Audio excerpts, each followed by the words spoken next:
Hello and good afternoon, Foundations in Writing Honors class.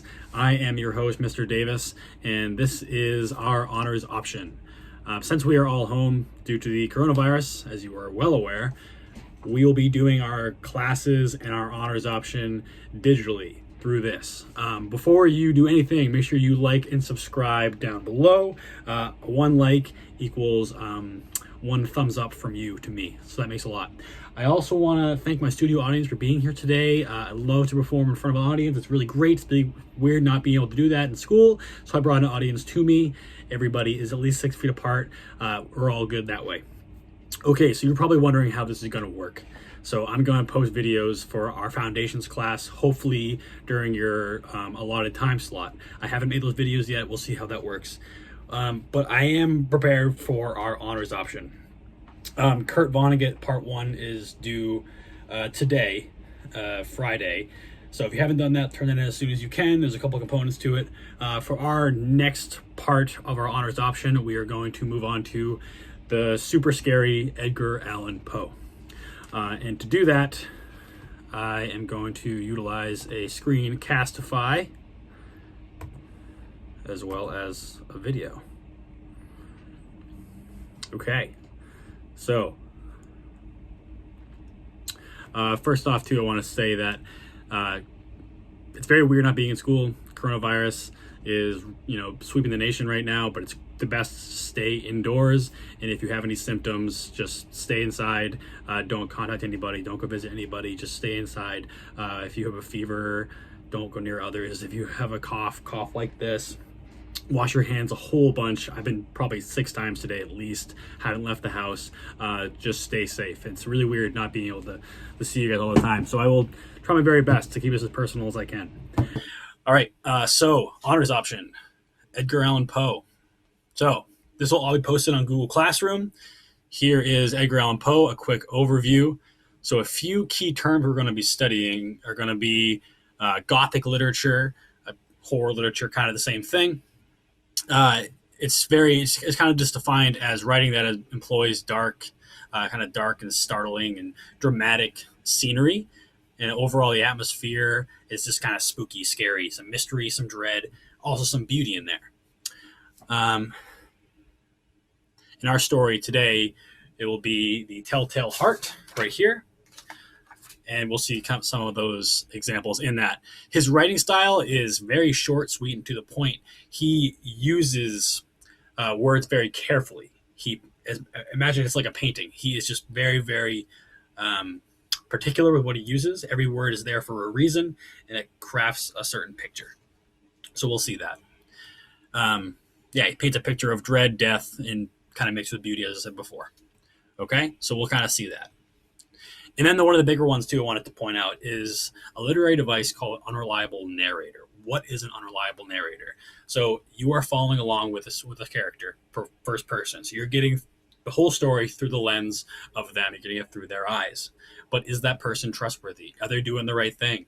Are they not doing the right thing? Are they giving you accurate information? It's kind of up to you to decide that, because it's not always the case. Whatever they're telling you, it's from a subjective viewpoint. It's not a fact, right? It's not objective. It's not how it was. It's how this person perceives it to be. So in this story, we'll see that.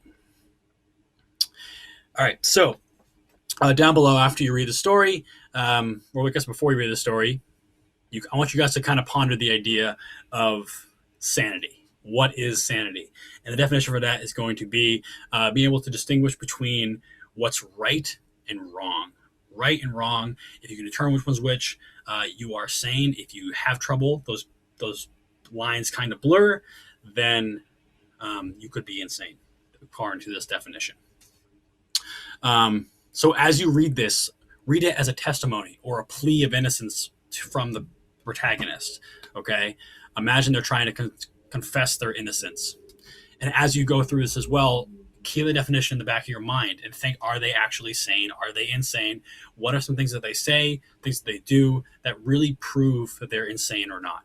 So after you read the story, I'm going to have you kind of reflect on that and really just think about: is this person a maniac or totally wild or insane or whatever, kind of nuts. So then right here, just in a one paragraph, explain your reasoning. If we were in class, I would love to have like a debate for this. One side being insane, one side being not insane. I would love for that to happen. Kind of hard to do it remotely. Hi. That's it. Nice. Hi. What's up, dude? Are you gonna be mad if I start vacuuming right now? Yeah. Okay, cool. Do it I'll later. do it later. Bye. Nice. Good one. Okay, part 2, the writing component along with the story. So, when you guys do the writing component, I want you guys to kind of keep in mind the idea of the unreliable narrator. I kind of want you to try the same. So, we'll talk about internal conflict later on in our regular foundations class. We have a lot of key terms coming up, one of them being internal conflict. In this story, our character definitely kind of blends the lines of sanity or insanity, and the internal conflict doesn't really help with that. So the writing prompt is, I want you to imagine this. I want you to arrive at a house. The house can be empty or it can be full of people. It doesn't matter. It can be someone's house. It can be an abandoned house. It can be a hospital. It can be a school, whatever. It doesn't matter. Just you have to arrive at a house. When you enter the house, your character is given a mission. What is this character's mission, and how are they going to achieve it? When your character has this mission, they hold this mission to the utmost importance. This is their only goal right now, is to achieve this mission. But when you go to the mission, something or someone or something stops you. You're stopped. The mission is not successful. It's not completed. So you leave the house or you leave the building. And in order to complete it, you have to come back with a new talent, ability, skill, or, and I encourage this, some kind of object, right? When you return, you complete the mission, knowing with your skills, with the talent, with the object, and you leave the house, mission completed, changed for the better. Okay, but as you write it, you're writing it from first person perspective, and it's all about what's going on in your character's head, and try to keep the unreliable narrator thing going. Okay, are their actions just? Are their actions are they right or are they wrong? What are they? Okay, if that doesn't make total sense, I totally get it. Just send me an email. I've gotten a bunch of emails over this whole last few days, and I've been trying to reply to them as soon as I can. So if you have any questions about that, please let me know. In one page, I want you to tell this story. What is going on in the first person narration style? Try to pose other techniques as well. Do what you can. Okay, and good luck. It should be fun. Okay. If you want to bend all these rules, I give you the freedom to kind of do so. Try to stick with this format. But if you want to bend something for your story, you can definitely email me and ask me before you do it, or you can just try it as long as it kind of fits the mold. Also, you'll see this style. This is called like the hero's journey, right? You've probably heard of it before. Somebody has a mission. They go to the mission. They fail. They learn something new about themselves, and then they come back a changed person, right? If you have the Odyssey is a perfect example. A lot of stories kind of follow this arc. This is an example of that arc, the hero's journey. All right, so that's going to be the assignment for the 2 weeks. Okay, everything will be posted on Google Classroom. As I do this right now, it's not posted yet, but it'll be up by the time you are looking at this video. So you have some Poe background right here. You have the Telltale Heart as a PDF they'll provide for you. So as I'm reading it to the class, you can follow along right here. I also have one of my old lectures about Edgar Allan Poe and his very miserable life. He lived a pretty terrible life. His wife / cousin, crazy, died, and his mother died of good old TB, the black lung, tuberculosis. Not the best thing ever. And you guys can look at this at your own will whenever you can. See, cousin, not great. Kind of weird. He drank a lot. He lived in poverty. He died when he was relatively young, and he died in someone else's clothes in a drunken stupor in an alleyway. No one really knows how he died. Pretty bananas. So definitely an interesting life story for a very interesting person. An interesting death to follow. On Google Classroom too, I also provided a video It's actually really good, if it'll work.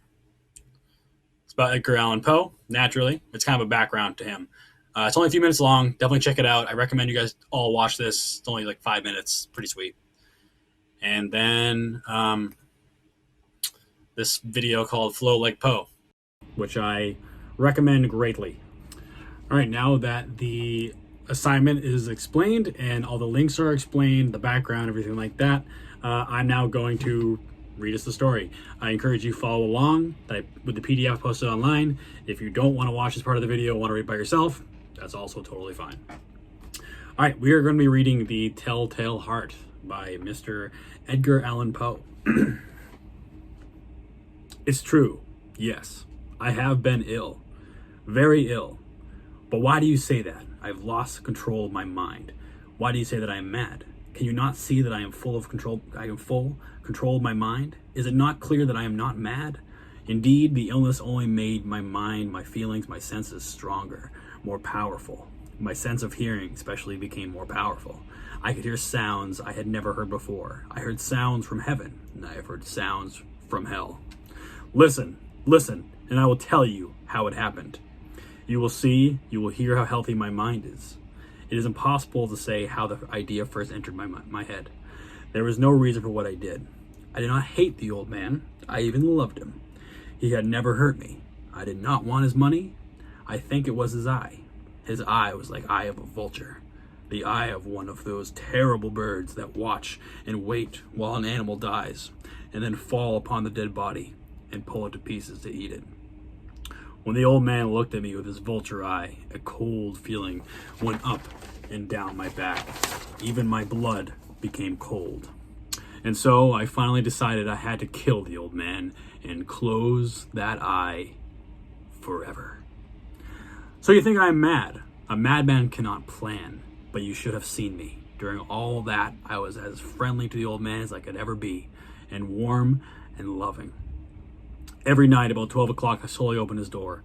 And when the door was opened wide enough, I put my hand in. And in my hand, I held a light covered over with a cloth so that no light showed. And I stood there quietly.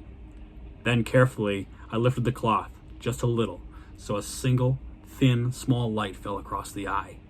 For 7 nights I did this. 7 long nights. Every night at midnight. Midnight, that's pretty creepy. Always the eye was closed, so if it was impossible for me to do the work. For it was not the old man I felt I had to kill. It was the eye, his evil eye. Every morning I went to his room, and it was a warm, friendly voice. I asked him how he had slept. He could not guess that every night, just at 12, I looked in at him as he slept. The 8th night, I was more than usually careful as I opened the door. The hands of a clock moved more quickly than my hand. Never before have I felt so strongly my own power. I was not sure of success. Semicolon. Nice. The old man was lying there, not dreaming that I was at his door. Suddenly, he moved in his bed. You may think I became afraid, but no. The darkness in his room was thick and black. I knew he could not see the opening of the door. I continued to push the door slowly, softly. I put in my head with a covered light. Suddenly, the old man sat straight up in bed and cried, "Who's there?" I stood quite still. For a whole hour, I did not move, nor did I hear him again lie down in his bed. He just sat there, listening. Then I heard a sound, a low cry of fear which escaped from the old man. Now I knew that he is sitting up in his bed, filled with fear. I knew that he knew that I was there. He did not see me there. He could not hear me there. He felt me there. Now he knew that death was standing there. Slowly, little by little, I lifted the cloth until a small light escaped from under it to fall upon the vulture eye.